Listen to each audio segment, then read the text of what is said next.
In order that all sentient beings may attain Buddhahood, from my heart I take refuge in the three jewels. In order that all sentient beings may attain Buddhahood, from my heart I take refuge in the three jewels. In order that all sentient beings may attain Buddhahood, from my heart I take refuge in the three jewels. Whatever the virtues of the many fields of knowledge, all are steps on the path of omniscience. May these arise in the clear mirror of intellect. O Manjushri, please accomplish this.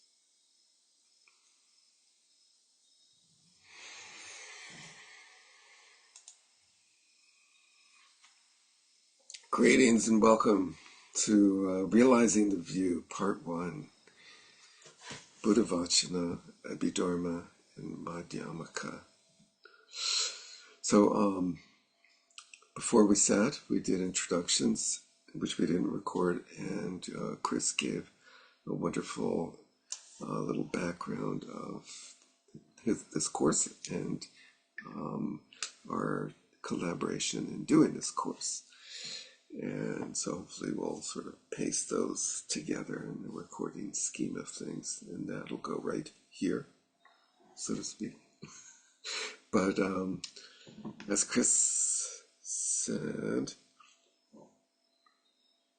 I reached out to him in January of 2023, and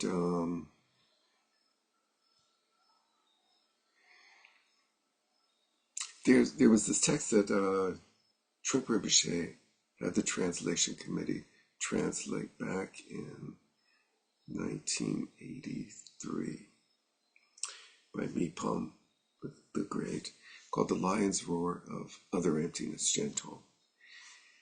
And it's sort of an obscure Madhyamaka topic.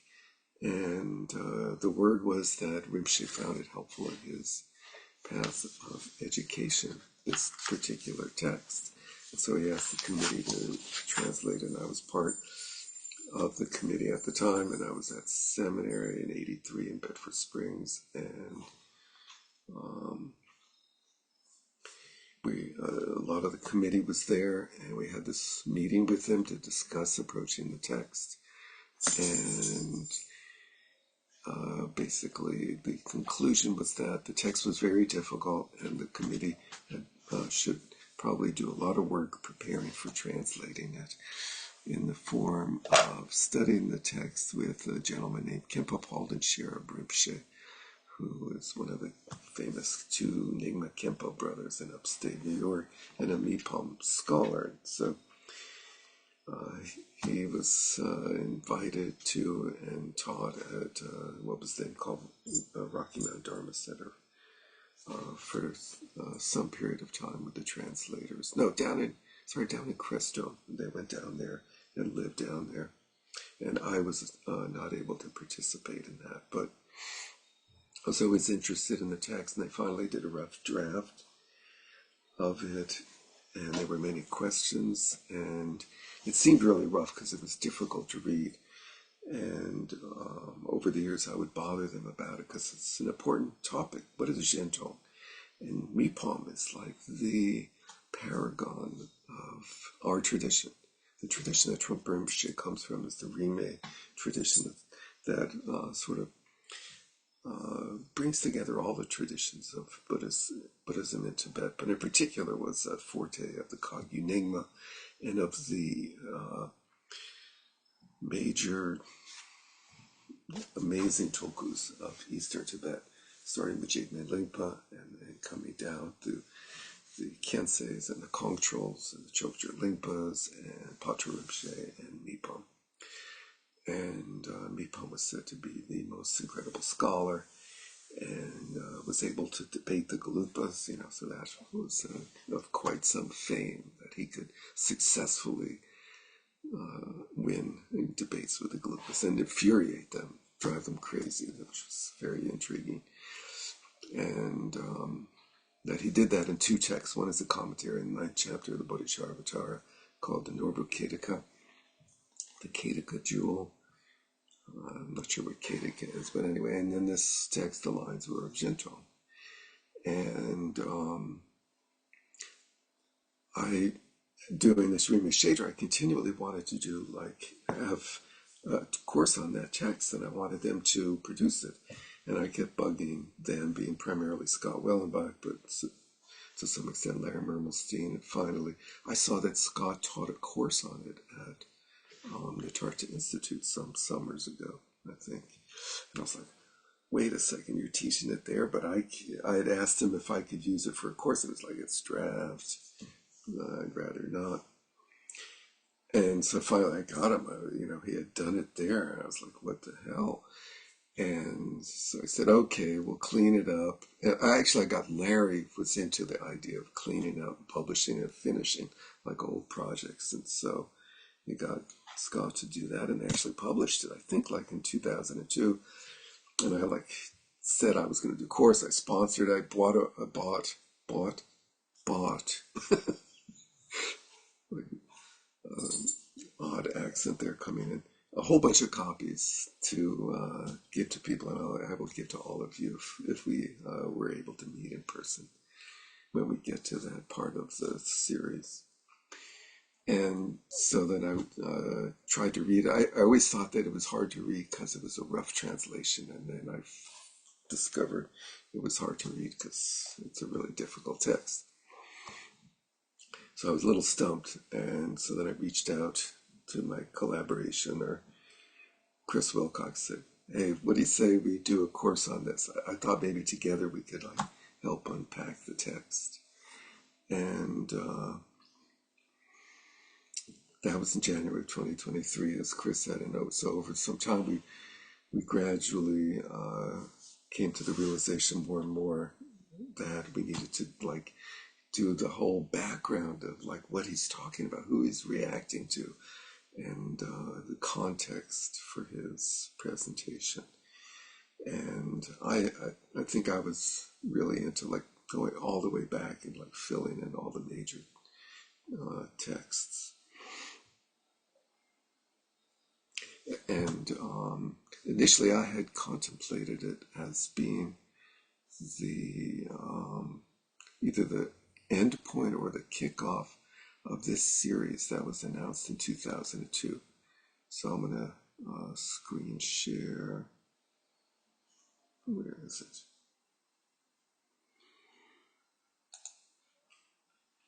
There.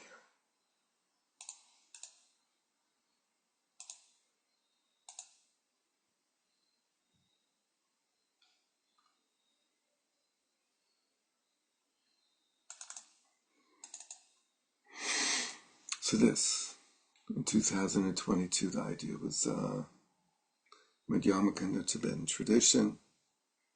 We're going to do a whole series of courses on Madhyamaka.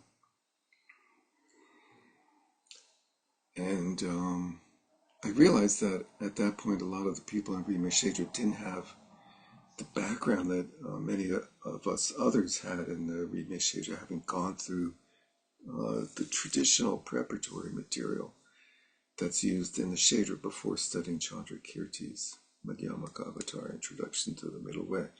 And so we did I coaxed people into doing really laborious, very painful, boring classes on these topics. The thing called Collected Topics, which is like a condensation of Abhidharma, classification of mental states, Lorik, the whole, it's it's a bridge between Abhidharma and Pramana, valid cognition, and the tenets of the various schools. And we used this new series that magically came out at the right time by the Dalai Lama's main translator, Thupten Jinpa, and a group of people, a group of other geshes that he brought together. And so the Madhyamaka we were going to go into the main text of the Tibetan tradition, which is still my hope, Tsongkhapa's presentation, Dolpopa, some Sankhya's, and then culminate in Mipam, and along the way include the Karma by Rongjung Dorje.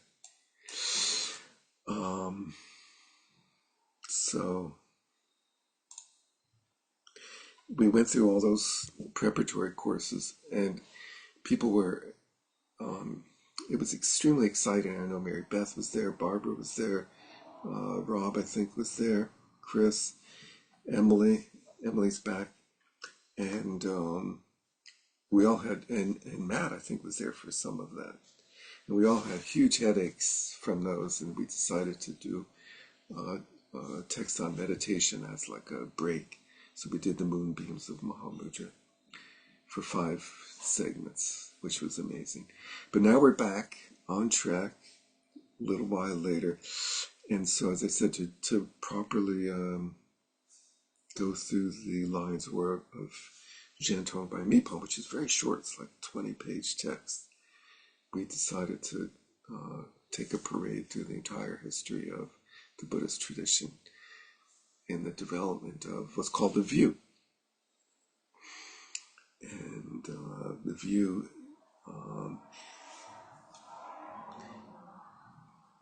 we have basically view, meditation, and conduct. I think we've heard that sort of triad. And in that scheme, view comes first. For most of us, meditation comes first, and conduct, we ideally try to implement or refine as soon as possible. And view can take some time. Sometimes a lot of people never get really to deepen their view and just rely on meditation, which is one possibility. But it really is a very profound path of skillful means of the Buddhist tradition to combine these, to combine the view and meditation. And the placement of the view at the beginning of that triad is not by coincidence. It's intentional, of like, what are we doing? And from that, we meditate and we work on our conduct. And that comes from the Noble Eightfold Path, the Eightfold Path for Noble Ones, which begins with right view and then right intention. And right view in that context is the Four Noble Truths. And so the Buddhist tradition has excelled in refining, clarifying, focusing on the view of the nature of reality. What is our reality? What are we doing? And how are we doing it? And what is this world? And how do we achieve enlightenment? How do we transform the experience of feeling like we're suffering into a different experience? The view plays a key aspect in that. And so tonight we thought about, Chris and I planned to talk about the view, about view in general and the view, and then to go through just like go through the material for the 3 courses, and in particular this course.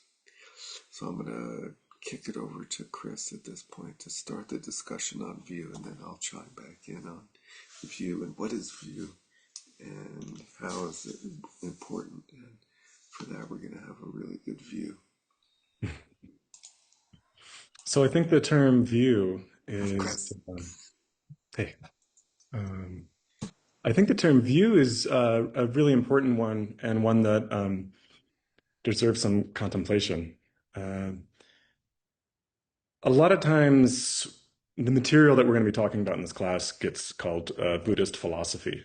And in fact, the book, the main book that we're going to be reading, in addition to the almost 400-page source book, sorry, is called The Golden Age of Buddhist Philosophy. So it's an interesting question about whether there is such a thing as Buddhist philosophy and whether that is an appropriate word to be using at all. On one hand, Buddhists are interested in topics such as epistemology, such as ethics, such as ontology, metaphysics, and we're going to be talking about all of those. But their interest is a very different kind of one than what we experience in Western philosophy. Western philosophy is sort of famously, disinterested and appreciation of knowledge for knowledge's sake. Whereas Buddhism, sort of the operating premise of Buddhism is this idea that wisdom is ultimately what liberates one from suffering. That the reason we feel so much pain in our life is because we fundamentally misperceive reality, and that the way to stop feeling all that pain is to perceive reality more accurately. And that's an interesting analysis that isn't one that necessarily follows. Western philosophy doesn't necessarily have that view that you'll be in less pain if you understand the world more clearly. So there's a sort of urgency and personalness that exists within these questions in Buddhism. And to that end, I think the term view is quite appropriate. It's embodied, it's personal, it's a first person point of view, and similar to the way we colloquially use that term, my point of view, my view on this, my perspective. There's a sense of it coming from where you are. One thing I was saying to Derek, I think yesterday, was that your view is not when you're sitting in your armchair at your most philosophically refined. Your view is what happens when you get out of bed in the middle of the night and trip over a chair on your way to the bathroom. How you talk to yourself about what happened to you. That's a view. So there's the sense of immediacy of it, and it's related a lot with, I think, sort of like intuition or how we directly perceive our world. So what's so unique about Buddhism as opposed to Western philosophy is that there is a technique called meditation by which we can change our minds. So we talk about the three prajnas: hearing, contemplating, and meditating. Okay. So hearing is when you first encounter an idea. It could be through a talk, through a book. And then contemplating is when you study it. You say, okay, does that make any sense? What does that mean? How does this all fit together? And sort of weigh the merits about, is this a good argument or not? Is this true or not? And then those two are sort of shared in the Western tradition, hearing about things and thinking about them. But then within Buddhism, we have meditation. And the idea with meditation is having already made your mind up about what's real and valid. Meditation is a way of working that into your system, so to speak, and very gradually and gently nudging at your default mode of perception. So there's a sort of optimism about that it's possible to change your mind. Um,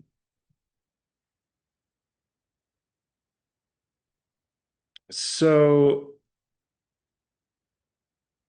the point of the view as it relates to meditation is not only as a thing to think about, but is really a way of orienting your meditation towards a specific goal. So we have this quote that's at the beginning of our syllabus from the Song of Lodro Taye. When one practices meditation with the view, it is like a Garuda fathoming space. There is no fear and no doubt. The one who meditates without the view is like a blind man wandering the plains. There is no reference point for where the true path is. So the view can really help us orient our meditation. And then I think once we've had meditative experience, the view is a very helpful tool by which we can integrate that experience. So you sit on your meditation cushion and something happens, and then you get up and you have to figure out what on earth it was.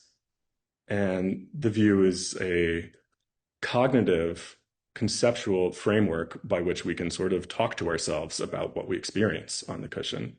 And then ultimately, a tool by which we can communicate with others. So the view becomes a shared language uh, with which we can talk to our teachers, talk to other students, and try to, use community to help us along the path. Derek was going to talk about the four reliances.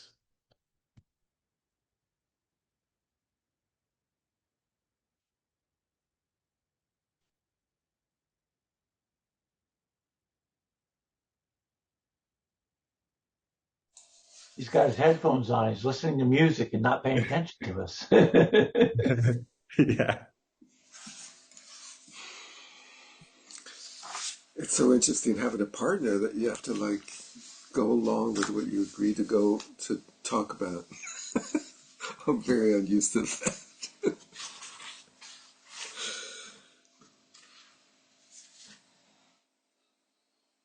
What was it? Personally unreliable,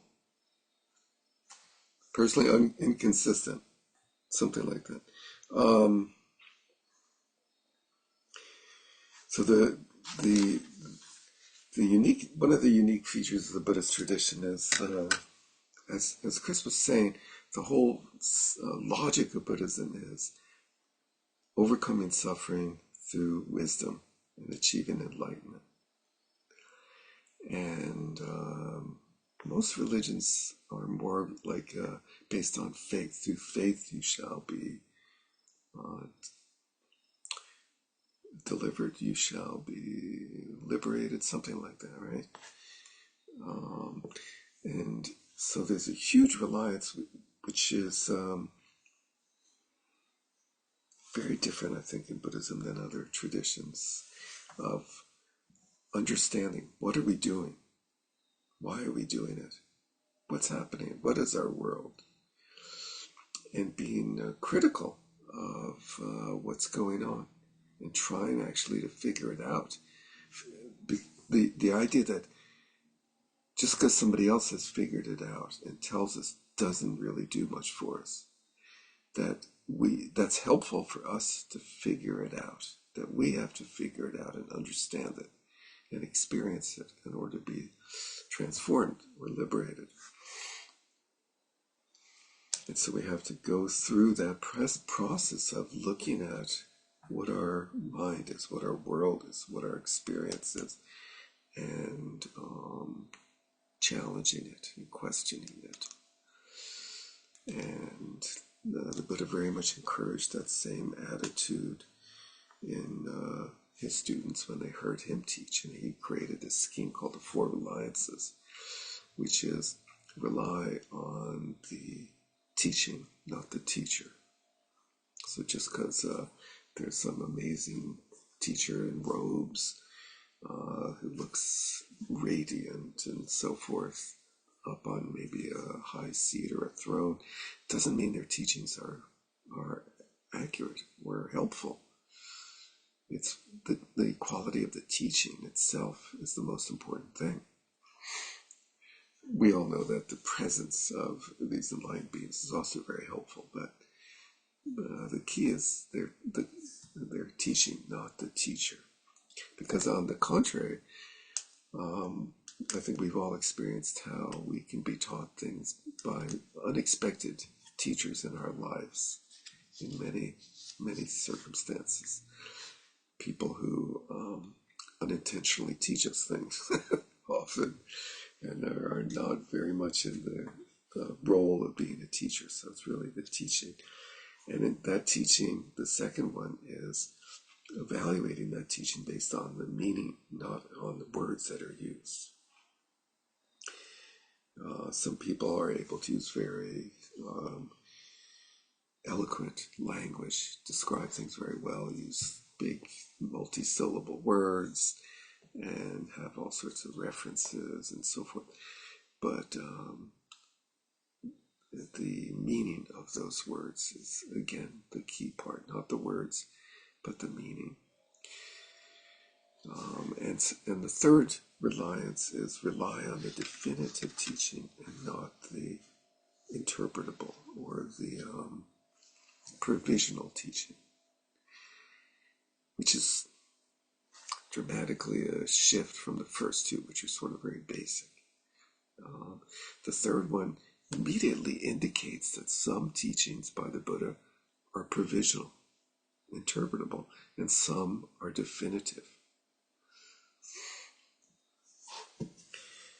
And in various places, he clarifies that teachings that are related to a specific person, to a specific instance, to specific circumstances, are not necessarily definitive and universally to be accepted and applied by everybody. Often teachings are very specific. Many teachings also are given from the point of view of a beginner, of doing things in a certain way that maybe later on you would change as an older student. Either the way you do things or the way you view things. And so you might speak to a complete beginner or teach a complete beginner differently than you might a more advanced student. And those descriptions might actually be different. Those teachings might actually be contradictory.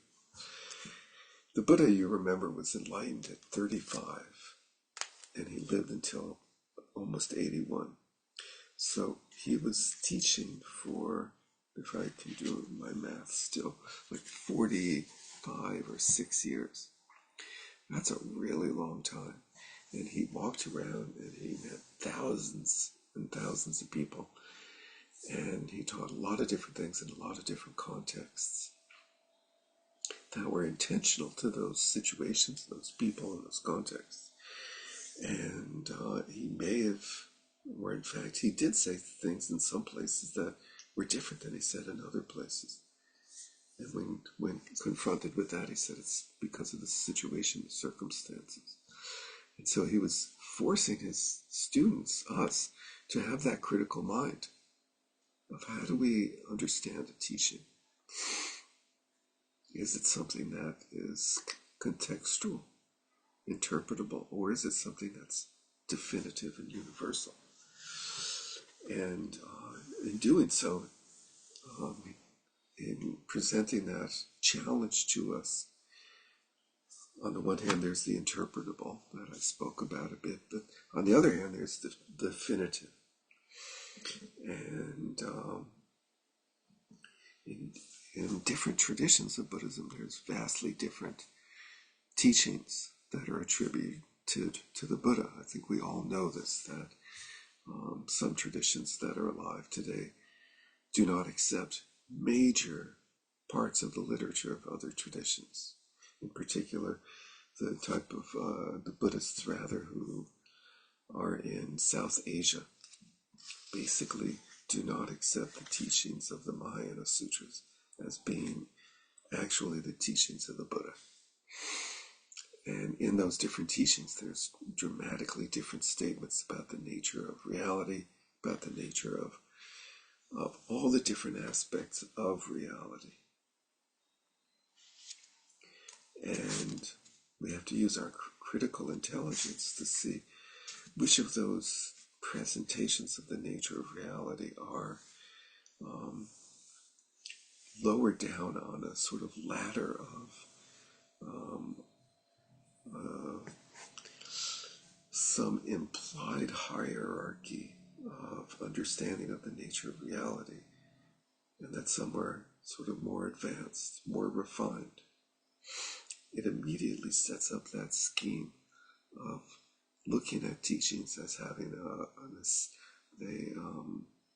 quality of ascending a scale. And in particular, as I think we all know, that the Buddhist tradition in Tibet received all of these teachings from India. They regarded all of them as completely true. And there were many contradictions between those teachings. And so they had to, they really took to this scheme of the Four Reliances very seriously and tried to figure out what teachings were more definitive than other teachings. They were not alone in doing this. This was a common feature of Chinese Buddhism that also passed into Japan, Korea, and Vietnam, which is more based on sutras. They had this, various schools were dedicated to sutras, which was the most ultimate sutra. Many of them had a scheme of a number of sutras that were arranged in ascending order, culminating in the sutra of their school as being the most profound.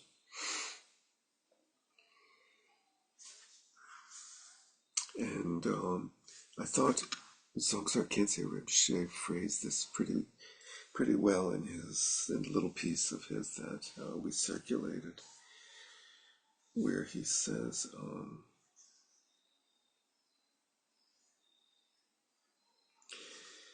in the second paragraph, he says, although many of us are eager to follow the path to liberate ourselves from suffering, and we may even understand what our suffering is caused by, few of us pay attention to the view.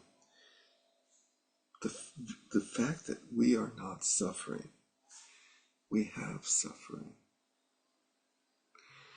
That was a very somewhat unusual, very interesting thing to say there. It's like right away, like make this differentiation between the idea that we are suffering versus that there is suffering or that we have suffering. And it's not immediately evident what that means by any means. And in that little simple statement, he's actually expressing a subtlety of the view that sort of ascends that hierarchy very, very quickly to some ultimate level, it seems. I'm sorry, Derek. Could you repeat that quote? Yeah. Please? So it was in one of the readings, preparatory readings for this class called The Forward to the Introduction to the Middle Way, the View of Madhyamaka in Buddhism. And it's in the second paragraph, and he says, actually that I'll read the sentence before. For example, when teaching the Four Noble Truths, Buddha taught that the fundamental truth, the view, is that we are not suffering. We merely have suffering. Therefore, by knowing the nature and cause of suffering, we can follow the path to liberate ourselves from suffering. It's like, what is the nuance he's trying to communicate there? What is the difference between suffering versus having suffering? By knowing in the next sense, knowing the nature and cause of suffering, isn't he saying right there that we're suffering? And he's not. We can follow the path to liberate ourselves from suffering. Nonetheless, although many of us are eager to follow the path to liberate ourselves from suffering, and we may even understand what our suffering is caused by, few of us pay attention to the view, the fact that we are not suffering. We just have suffering. Because we do not understand the view, we still cling to primordial suffering. Therefore, no matter how much we practice and seek to apply methods to end our suffering, our path is not a middle path, a Madhyamaka path, a path beyond conceptual clinging. Instead, it ends up being an extreme path, a path of concepts which will not liberate us from suffering. He has a wonderful ability to be outrageous and arrogant and completely true at the same time. Completely profound. It's an amazing teacher. He also has this funny statement. Ultimately, our human tendency at the bottom of that first page is to be much more attracted to the methods of doing something rather than why we're doing it. The study of the view appears to be dry, boring, and long-winded, whereas anyone can just buy a cushion, sit on it, and after a few minutes feel satisfied that they've sat and meditated. In this age of materialism, people suffer from alienation and lack of purpose, and many people are seeking for something more.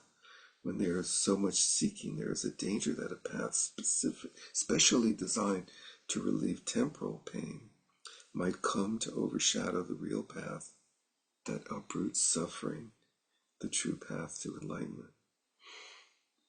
Excuse me, Derek. Yeah.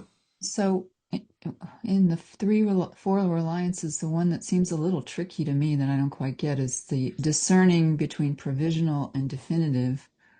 Is this example you were just giving a little bit of a hint toward that?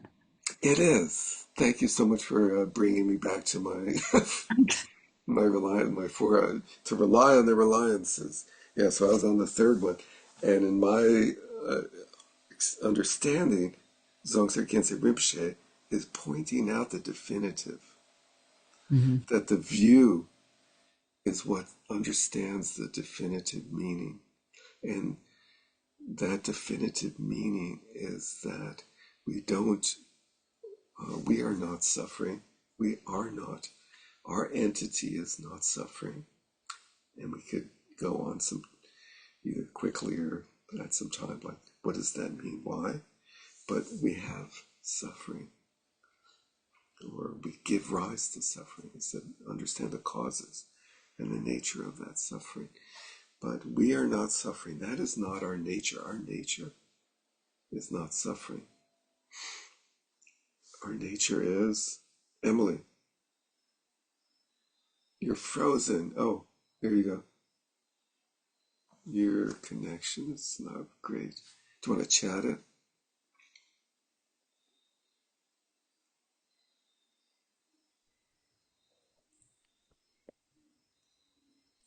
I'll chat it. Sorry about the internet.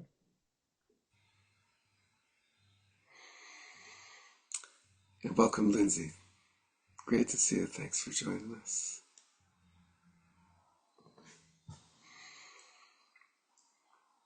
So Emily's going to dial in the answer to that. And the fourth, so that's the main project of this type of a course, is to understand the view, the nature of our suffering, the nature of our relationship to our suffering, and thereby understand how we can transform that situation. The fourth reliance, just to complete those, is rely on wisdom and not on consciousness, which also has a huge amount of depth and meaning to it, and relates to the way that the view is put into meditation. Some traditions put the conceptual view into meditation. And the indication from the fourth reliance of relying on wisdom and not consciousness is to bring a non-conceptual, i.e. wisdom view into our meditation practice. To understand the difference between what is consciousness, conceptual mind, conceptuality, conceptual artifice, the conceptual structure, and what is wisdom, the direct perception of the way things are.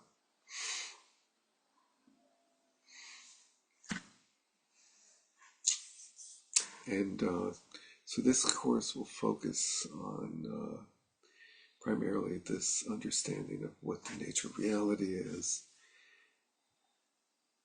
in refining our view, and ideally we'll constantly be doing that from the point of view of how does that inform our meditation practice? How do we bring that into meditation? How do we bring view? And I think often when people ask that, they're looking for like some very simple like implementation method, like, oh, I sit shamatha for 10 minutes and then I like bring the view into meditation. I don't think it's like that. I think it's much more organic. Let's see what Emily said. Emptiness. Thank you. So Emily was responding to what is our nature? Our nature is not suffering. Our nature is emptiness. My son has ADHD, and the advice for talking to a child about their diagnosis is the same thing that ADHD is something you have, it's not what you are. So they don't think of it as some fully entangled part of their identity that fully defines them and that they can never move beyond. Sorry about the internet. Thank you for that. That is very much the understanding of the definitive and what Zogzer Kensey Rinpoche is getting at. And also a very skillful way of dealing with our minds, of understanding that it's a matter of like what has conditioned our minds. How did we get to be like the way we are? To be what we experience, as opposed to thinking that we are a certain way and are fixed in being a certain way.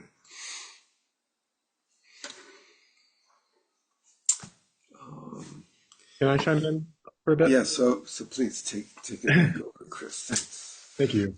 I just wanted to riff on a few of the things that Derek was saying. And particularly this idea of provisional versus definitive. And that's an idea that goes back to the early Buddhist sutras. And so you have, as Derek mentioned, a wide range of schools who are going to interpret that quite differently. And we'll be looking at that, and that's actually what's going to be at the kind of what's at stake in a lot of the debates between the various traditions that we're going to be looking at. What's definitive, what's provisional? And these debates got quite heated. Teachings were repressed, schools were driven out to the boonies. But I would like to suggest that we could take a more ecumenical approach, and that from the time of the Buddha, nirvana, enlightenment, was spoken of as being beyond language, as ineffable. And so anytime you're going to put it into language, as we do when we talk about it, and as we talk about what's the ultimate meaning, you're going to introduce some sort of distortion into the system, right? And so the one way of understanding the different traditions is understanding different, conventions on which distortions are acceptable and which aren't. So it could well be that, one of the main philosophical arguments we're going to be looking at, wrong tongue versus Zhen tongue, these two schools could have the exact same enlightenment experience, but may have very different points of view about how you're allowed to talk about it and what sort of distortions are acceptable. So there's a tendency, I think, when studying what's called doxographies, or sort of the hierarchy of views, to want to race to the top. Okay, this is wrong, that one's maybe a little better, but like, tell me what the real stuff is. And as we move through these, I want to invite us all to really taste what the different traditions have to offer, what they're inviting us to do and to contemplate, and to not necessarily sell them short, because from the point of view of our tradition, their view isn't adequate. So much of this, as Derek and I really learned when trying to put the course description together, comes down to disagreements about language, which language is appropriate. And, it's a kind of like a marketing question, ultimately. So I just really want to keep an open mind, that what looks like a provisional view may not indicate necessarily that the people who held it had any less than a full realization.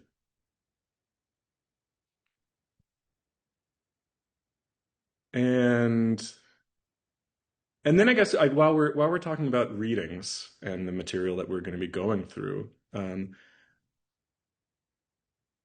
I wanted to also caution against the tendency and desire for anachronism, projecting our own views into earlier schools, but to really take these traditions at their own word and try as much as we can. And we're going to be moving, even though this is, now 3 courses long, we're going to be moving relatively quickly through them.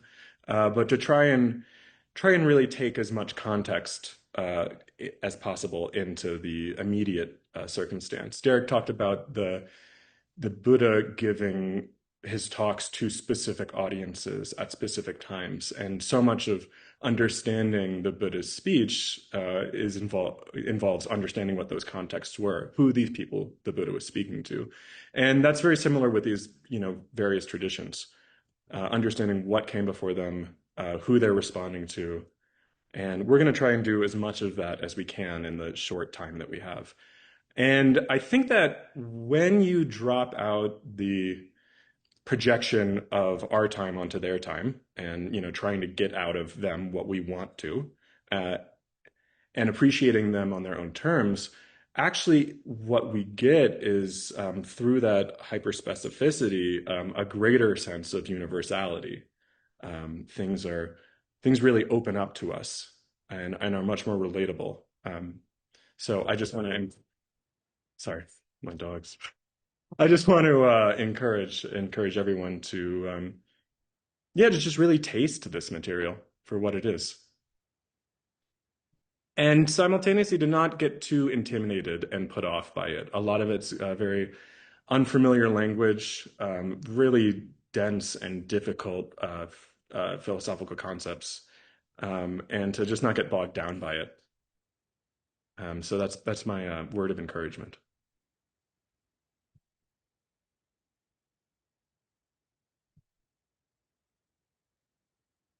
Maybe we can look at the syllabus now, Derek?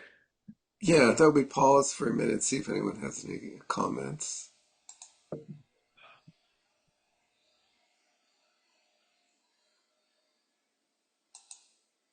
So, Chris, were you kind of saying there might be a risk of reification if you get too caught up in or some level of conceit, even getting caught up in the, definitive, this is the definitive one, and that kind of sort of thing, rather than being open to the. Yes, I think that's certainly, throughout Buddhism, like the risk that we are always trying to be ever mindful of is reification. I'm reminded of the progressive stages of meditation on emptiness. This third, between definitive and because it starts off at one school, and then the next school sort of refines that and takes it to another level, and then next thing you know, you've got Rangtong. Mm-hmm. It sounds like a disease. Yeah, that's right. That's great. Thank you. And there's a tendency by the later schools, the adherents, to look at the earlier schools and to think that the proponents of those views are lesser just because the views are lesser. And views are expressed based on sort of currently available conceptual frameworks, linguistic frameworks, terminology, and philosophy, and so forth. And it's very, very rare to make a big leap from one system to another. And for many people, we can't say the proponents of the earliest teachings didn't attain complete enlightenment.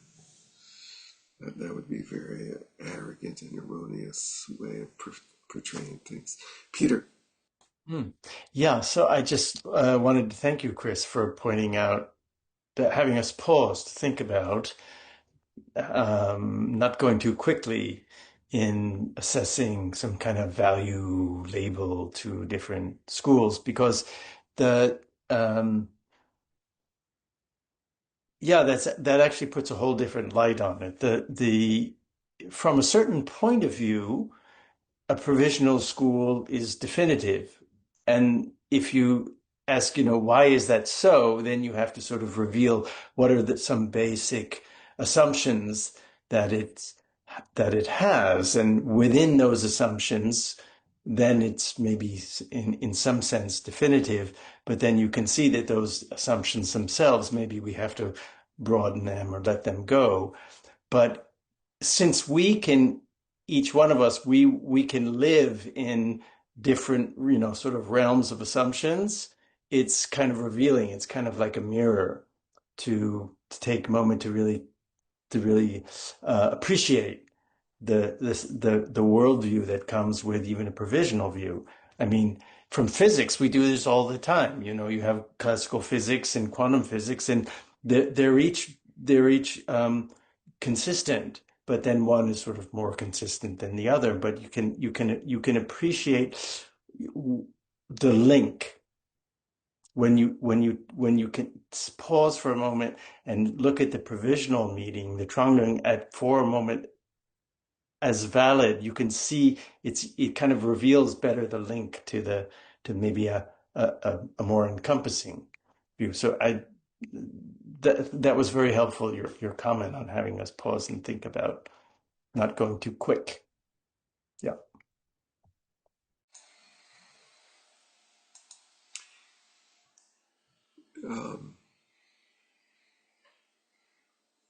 I think there's a tendency to think that because the expression of the view is not sophisticated, then the practitioner did not achieve a high level of realization. But we know from the life stories of the Buddha that people he met on the spot, he was able to bring them into stream entry, the first stage of liberation on the path. And they didn't often develop a huge, significant or deep level of sophistication in the view, but they just were able to see what they were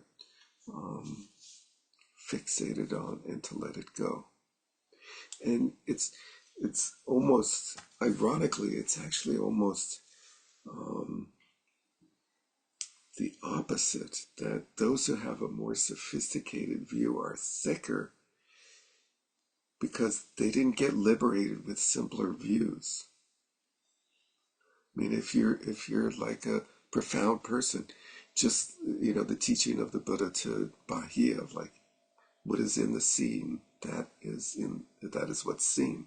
There's nothing else. Don't project anything more than your eyes see colors. And that was enough for him to let go and achieve enlightenment. And so those of us that have this much more advanced and sophisticated view, it's almost like we're thicker and we need a more sophisticated conceptual framework for making progress in letting go. But I think at the end of the day, the process of engaging in that discipline of looking at fixation and trying to understand it from the point of view of releasing it is a very helpful process. Constantly being aware that there's a tendency to instead get lost in the details of how we're fixated and forget that letting go of fixation is the key. So we started with the beginning. We'll go through the syllabus briefly, and maybe I'll go through the sections, and Chris. Can I just make one more point? Please, yeah. Just talking about how thick we sophisticated intellectuals are, and probably everyone who signed up for this class suffers from this particular neurosis of thinking very hard about things that could be quite simple. And it's sort of another word of caution. It's and actually, if you've gotten your copy of the Golden Age of Buddhist Philosophy, Jan Westerhoff, in his introduction, he talks about philosophy as a game. and score, and the rules of the game and scoring different points. And I think it's very easy for us to become quite scholarly and turn this whole enterprise into a tremendous intellectual pursuit that has very little to do with our own immediate experience. But sort of a parlor game of trying to find the most sophisticated view. And it can be quite fun and seductive for nerdy people. Um, and and I just wanted to really make sure that we take to heart this whole idea, and that the view isn't, again, that there's a difference between a view and a theory, and that a view is something that's very personal. And ideally, as we move through this material, we'll really be spending some time looking at our own minds. What do I really believe to be true? Um, I have a quote from Chogyam Trungpa that seems at least tangentially related I'd like to share. Many people try to find a spiritual path where they do not have to face themselves, but where they can still liberate themselves from themselves, in fact. In truth, this is impossible. We cannot do that. We have to be honest with ourselves. We have to see our guts, our real shit, our most undesirable parts. We have to see that. That is the foundation of warriorship and the basis of conquering fear. We have to face our fear. We have to look at it, study it, work with it, and practice meditation with it. So the idea is that we are really understanding the view on a personal level and asking ourselves, what do I think is true? Who do I think is me? What do I think is out there? Where do I draw the line? What do I think is ultimately real? Does the material that we're looking at in this class relate with that idea at all? How to what extent are these integrated or not? And just that is a series of questions to return to. That's great. Thank you. Yeah, so we'll all try to do that, keep returning to those questions. So where was that quote from? Thank you. That's from Smile at Fear. All right. That's great. A wonderful book by Trungpa Rinpoche. So let's take a quick look at the syllabus.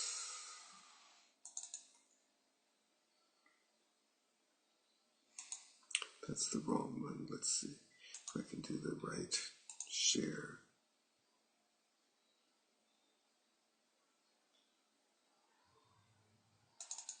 Here we go. How's that?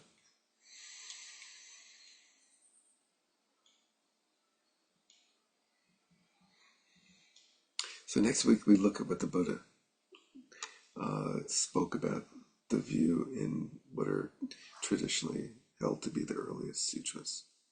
So we have a selection of 6 short, very short little early sutras, and a discussion of the origin of Madhyamaka and the Buddha's silence. This excerpt from Wollstonecraft-Fletcher's introduction to his translation of Chandrakirti's Madhyamaka Avatar with commentary by Jonathan Nippon, and the famous 14 questions that the Buddha would not respond to. So, interestingly, the Buddha did not want to engage in a lot of the sort of intellectual or conceptual cultivation of the view that we're actually going to engage in this course, and that most Buddhist traditions have engaged in for hundreds and thousands of years, actually. But he was very, very adamant to not get into speculation with other students at the time who wanted to pursue philosophical questions. Is there an end to the world? What happens after the end of the world? What happens when a Buddha dies? Where does a Buddha go? Is there a beginning to the world? Is there it's like, is there a beginning to time? Is there a beginning to samsara? Is there an end to time or samsara? And he was very practical in setting out the priority is understanding and letting go of fixation and its various ramifications. So we'll start there, and then we'll dive into what's known as the Abhidharma tradition. And the Abhidharma tradition develops a couple hundred years after the life of the Buddha. Even though the tradition has it that the Abhidharma was recited at the first council of the elders after the Buddha's parinirvana, it's pretty much universally accepted that the compilation of the Abhidharma basket of teachings from all schools of Buddhism did not happen for a couple hundred years after the life of the Buddha. And the legendary account of three arhats reciting the three baskets is an exaggeration, and that only the sutras and the Vinaya were recited. And there's a difference in the two main traditions of early Buddhism. One tradition holds that the Abhidharma texts were actually by the Buddha, and another one, the other tradition holds that they were composed by major students of the Buddha, obviously based on his teaching. But at any rate, what happens with the Abhidharma so-called project is the attempt to explain how things are and how they function. And we'll see that everything boils down in reality to two aspects: existence and functionality. What does it mean to say something exists? And how do things function? If they exist, how do they function? And the ramifications of that are huge for understanding everything else, such as karma, rebirth, confusion, liberation, and so forth. I gave here, let's see, we have a few classes on Abhidharma. And also this book, The Golden Age of Buddhism, we'll use for the next part of this three-part series. So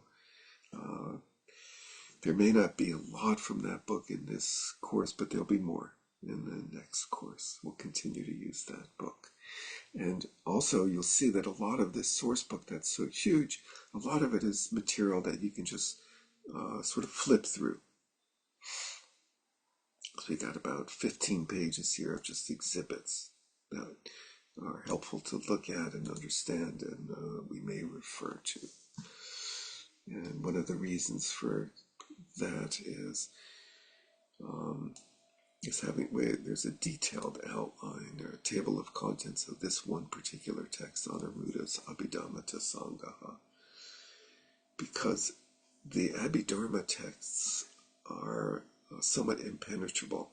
They're basically just descriptive lists of what is and how those things that are function. And there's very little general speculation or description of those. Instead, they dive immediately down to the specifics. And so that's why we focus instead on secondary literature by scholars, contemporary scholars. So this first article by Noah Ronkin, and then the material by Jan Westerhoff, where he goes through particulars of certain of the main schools of the Abhidharma tradition, and then some presentations on these core topics of existence, and in particular, what does it mean for something to exist? Whereas basically the rest of the course, we're focusing on source material in translation. This is an odd segment where the source material is somewhat impenetrable. And so instead we're using secondary literature. And then we shift into the middle way, the Madhyamaka tradition. And in each section, we'll see here, and then in subsequent parts of this three-part course, we'll start off with the sutra basis. And so here in the Buddha's middle way, we have a little introduction to the development, some background by Wollstone Fletcher and his wonderful introduction, overview of the development of the Madhyamaka tradition. And then we have three sutras. Actually, sort of not a sutra, sorry, a praise by this gentleman, Rahula Bhadra, who's said to be Nagarjuna's teacher, an elusive gentleman, if ever. Be interesting, this idea of him being Nagarjuna's teacher. And then which Chris contributed, and apparently this is supposed to be recited before you study the Prajnaparamita literature. And then we have two main sutra examples from the Prajnaparamita in 8,000 lines, a couple of chapters, and then from the Sutra of Vimalakirti's questioning. So we get a taste for one of the sutra presentations of the ultimate reality or the nature of reality, and from the Buddha's, from what's attributed to the Buddha. And then we go to the main figure of the Madhyamaka tradition, Nagarjuna. We have some background introductory discussion by Jan from the book, The Golden Age, and then we focus in on his main beef, which is, what is Swabhava? Swabhava is self-nature. What is existence? Where he challenges the Abhidharma view of existence and basically reveals that any way you slice it, existence, true existence, real existence, is ineffective, cannot function. So we have these two aspects of real existence and functionality. What is it that happens, and what happens? What exists and what happens to what exists? Those two aspects of our world. What exists and what happens to what exists. And he basically concludes that if you believe that anything exists, then they can't do anything, and nothing can happen to them. Pretty radical leap that he makes. And we'll look at his core texts, the Karikas on the Middle Way. In particular, chapter 1, Examination of Conditions, which is really an examination of causation, functionality. How can things function if they actually exist? They can't function. And that's basically, that topic is the main topic throughout the remainder of the Madhyamaka tradition, from India to Tibet, is that first, what's covered in that first chapter of Nagarjuna's Karikas. And then we have a few other excerpts from key texts, that same one, another chapter and another text. And then we go into Nagarjuna's successors, the two main successors, a little introductory material by the book, Jan Westerhoff and Wollstone, about the basically three gentlemen that come after, major figures that come after Nagarjuna and his tradition. And then we go through them. Buddhapalita, the first of those three, who later becomes known as the source for the Prasangika tradition of Madhyamaka, the consequence school. And we'll look at his commentary on that first chapter of Nagarjuna's Karikas. And then secondly, we'll look at Bhava Viveka, who's the second one, who criticizes Buddhapalita's presentation and says, well, you don't really explain it well enough for people to have the chance to accept it, to understand it and accept it. So he sets about his way of explaining Nagarjuna's Nagarjuna's Mula Madhyamaka Karika, and we'll look at a portion of his first chapter, which is very long. I've given the whole chapter in the book, in the source book, but we'll just look at a few pages from that, the key section on causal conditions. And then we look at Chandrakirti, who comes after those two, and looks at Nagarjuna. He looks at Nagarjuna, looks at Buddhapalita and Bhavaveka, these two guys, main proponents after Nagarjuna, who disagree with each other. And Chandrakirti says, I'm going to go with Buddhapalita. And so he lays out his tradition in support of Buddhapalita in his Introduction to the Middle Way in the 6th chapter, where he focuses on causal production. How can production of any real entity ever happen? And his whole text is really based on going through causation. And he has another text where he actually gives a commentary on Nagarjuna's Karikas, and we'll look at part of his commentary on chapter 1 of Nagarjuna's Karikas, and see how he is separating these two commentators of Nagarjuna, Buddhapalita, and Bhavaveka as being two different traditions, and his siding with Buddhapalita. So Chris, do you want to go through the same thing or flesh out more of it, or what would you like to add?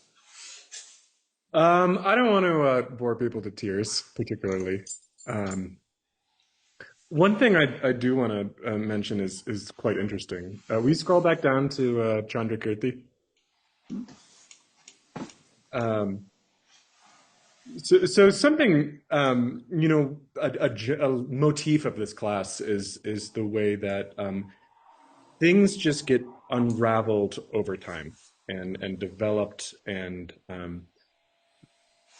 with the Chandrakirti is writing a commentary on Nagarjuna, and we'll be looking at I guess it looks like 42 lines from his Madhyamakavatara.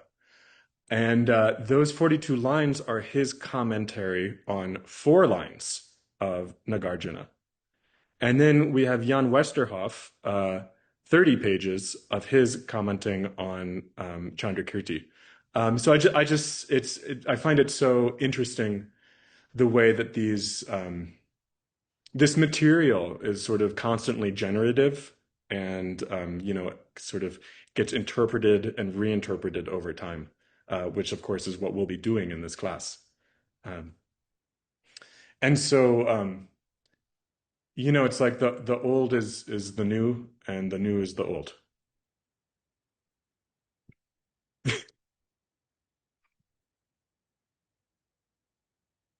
And maybe, Derek, if we could talk a little bit about the following 2 classes, just briefly, where this is all going and what will come after this.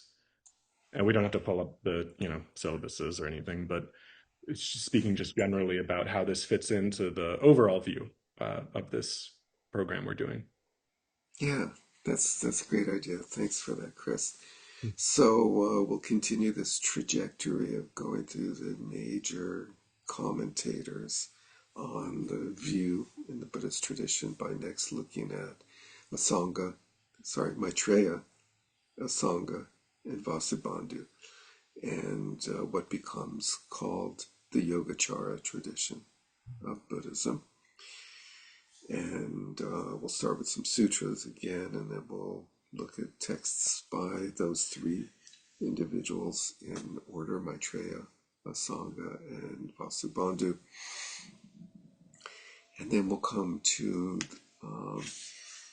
the gentleman who's famous for synthesizing the 2 traditions of Madhyamaka together, Shantarakshita, in the 8th century, who is invited by King Trisong Detsen to bring the Dharma into Tibet in the late 700s, the late 8th century.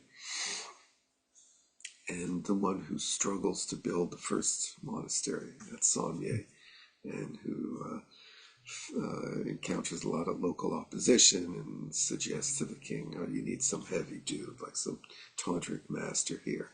A scholar and a monastic. We need like a politician or whatever you want to call him. And he recommends Padmasambhava, and the king sets out a mission, and the rest is history. But Chandrarakshita is famous for bringing these two traditions together in a text called The Ornament of Madhyamaka, the Middle Way, Madhyamaka Alamkara. And that basically becomes the scheme of Buddhism in Tibet for about 300 or so years, 200 to 300 years. That sort of syncretic way of viewing the Svatantrika of Bhavaviveka's version of Madhyamaka, and Buddhapalita's version, which is a very interesting historical situation, because in this early period, Chandrakirti's text is translated, but for some reason it's not really noticed that much. It doesn't have that much influence on the situation. And then there's a persecution of Buddhism in Tibet. And in the meantime, we shift back to India, where there's another development in the Mahayana Buddhism in India known as the Tathagata tradition, the Buddha nature tradition. And we begin with some sutras, in particular the Tathagata Sutra. And we look also at Maitreya's commentary on the Buddha nature teaching, which strangely, while Maitreya gave 5 texts to a Sangha, including this Buddha nature text and a text called Distinguishing Dharma from Dharmata, which we did a course on a few years ago, or a year ago, they remain miraculously unheard of, or receive very little attention. There's like no commentaries on them in India, 1 or 2 maybe commentaries on them in India. And then we're given this story that Maitripa, who, as you might remember, is one of the 2 teachers of Marpa. Marpa goes to India 3 times to meet with his teacher Naropa, and he asks for the teachings of Mahamudra, and Naropa, although he has those, of course, sends them to Maitripa as being like the main proponent of the Mahamudra tradition from Sarha, who supposedly is a student of Nagarjuna. And Maitripa has apparently discovered these texts that were hidden, these 2 Maitreya texts that were hidden in a pillar of some monastery.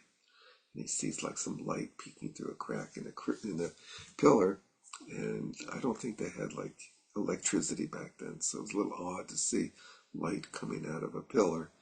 And he decides it requires further investigation, and opens up, finds these 2 texts, and suddenly the Buddha nature text becomes very prominent. So we'll look at that, and a little bit about the absence of a Tathagata tradition in India is very odd. There's these sutras, but it doesn't really gain recognition or momentum much in India. Then we shift back to Tibet, and after the persecution by King Longdharma, Buddhism slowly comes back. Atisha is one of the main proponents early on, and right around the same time as Atisha, there's a gentleman who has gone to India, and I'm a little vague on his story, but he basically retranslates Chandrakirti's Introduction to the Middle Way, and is very successful at promoting this text, and makes a big deal of it as being the ultimate authentic authoritarian version of the Middle Way. And he's very persuasive, and basically all of Tibetan Buddhism becomes focused on Chandrakirti's presentation of Madhyamaka as the Prasangika, as being the ultimate level of Madhyamaka. And instead of there being this focus on the synthesis of the two by Shantarakshita, we get what we see today of this hierarchical classification of the Abhidharma tradition, the Yogacara, and then the Svatantrika and the Prasangika tradition. Atisha is a proponent of that scheme. We'll see his version of presentation on these issues. And then there's what's called the Renaissance of Tibetan of Buddhism in Tibet, where suddenly in about the 14th century there's a great blossoming of a huge number of teachers, of major teachers, pretty much at the same time. Tsongkhapa, one of the most famous, creates the Galupa tradition from the Kadampa tradition of Atisha. There's the Sakya tradition, comes into flower and actually has temporal rule of Tibet, as well as a large influence on the philosophical landscape, in particular through Sakya Pandita. And there's Longchenpa in the Nyingma tradition, probably regarded as the greatest philosopher practitioner of Tibet. And then we have Rongjung Dorje, the third Karmapa, all roughly in the same century, which is pretty amazing. And then one other gentleman named Dolpopa, who is hugely popular, just masses of people as students, promoting the Kala Chakra teachings, which have started circulating in about the 10th or 11th century in Tibet, through yogis going from India to Tibet with them. And he focuses on the Kala Chakra tradition and comes up with a completely radical version of Madhyamaka that he calls the Zhentong, the other emptiness tradition. And so the term Rongtong is sort of created later as the counterpart to his Zhentong tradition. But he puts forward this really wonderful way of looking at all of the major players that came before him differently than the tradition has viewed them for centuries. So he looks at Nagarjuna and Chandrakirti as being Zhentongpas, which is quite a feat. So we'll look at his core texts, the Fourth Council. And so we have these five traditions, the four main schools as we know them, plus Dolpopa's tradition that becomes known as the Jonang.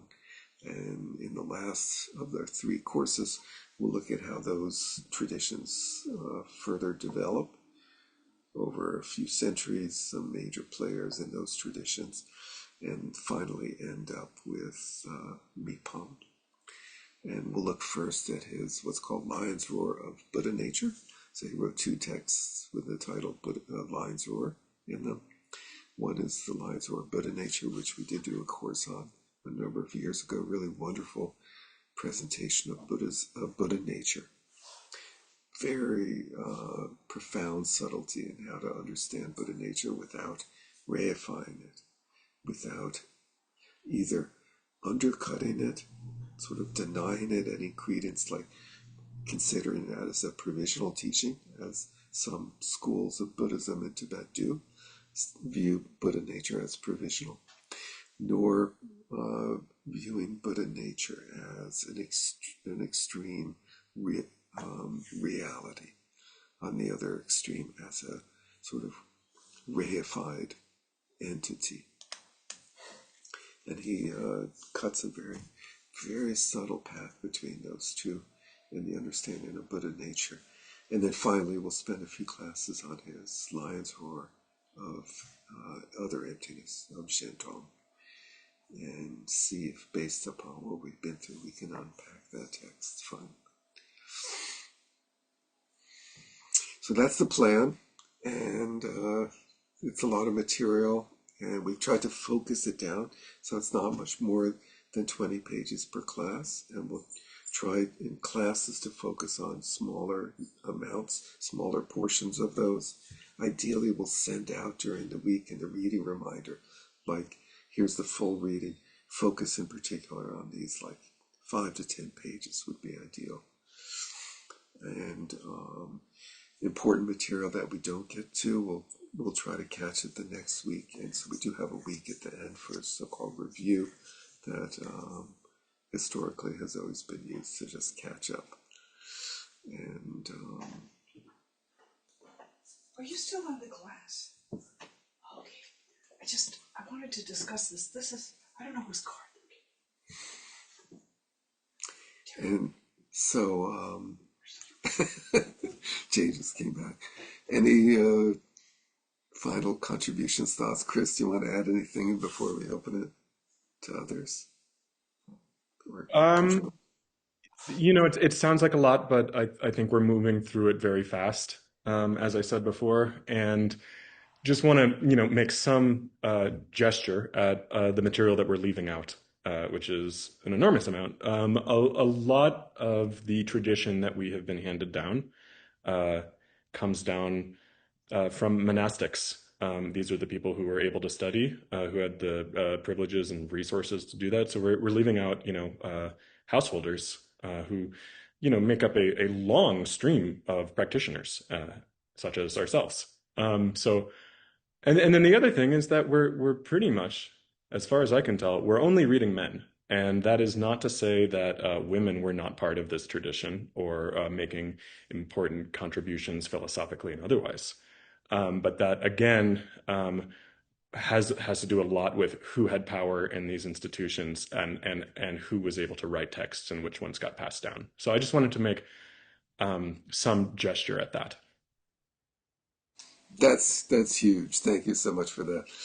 And the idea, I think, is that we change those trends now, right? And we shift it so that women are prominent and do become prominent teachers now and in the future, and householders also become prominent contributors to the discourse and the development of the tradition, headed up by women. Any other comments, suggestions, questions?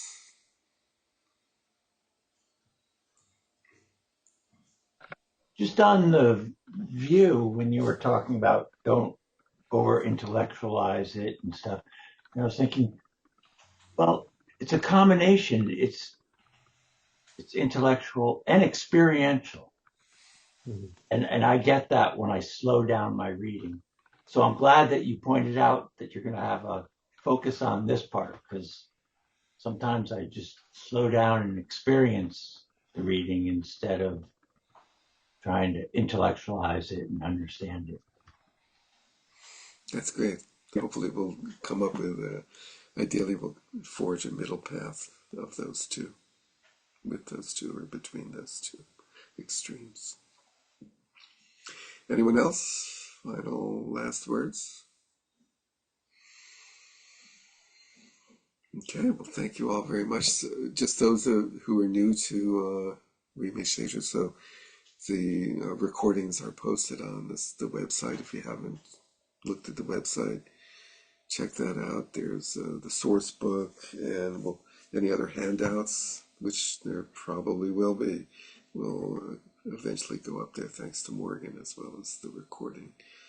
And the source book, I sent you a link to download it as one file. It's large, it's very large. To put it on Squarespace, the website, we had to split it. So if you see that, don't be surprised and think that's something different. It's just the same thing split in two. And to conclude, we just do the dedication chants that are traditional in the tradition of Trungpa Rinpoche. So for those who may not be familiar with it, I'll screen share if I can. Yeah.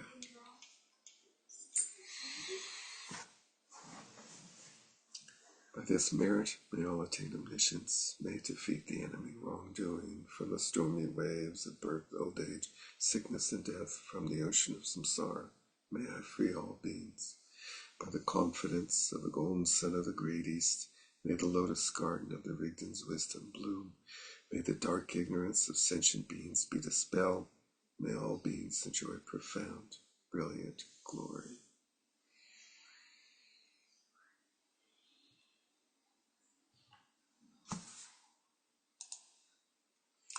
Thank you, everyone.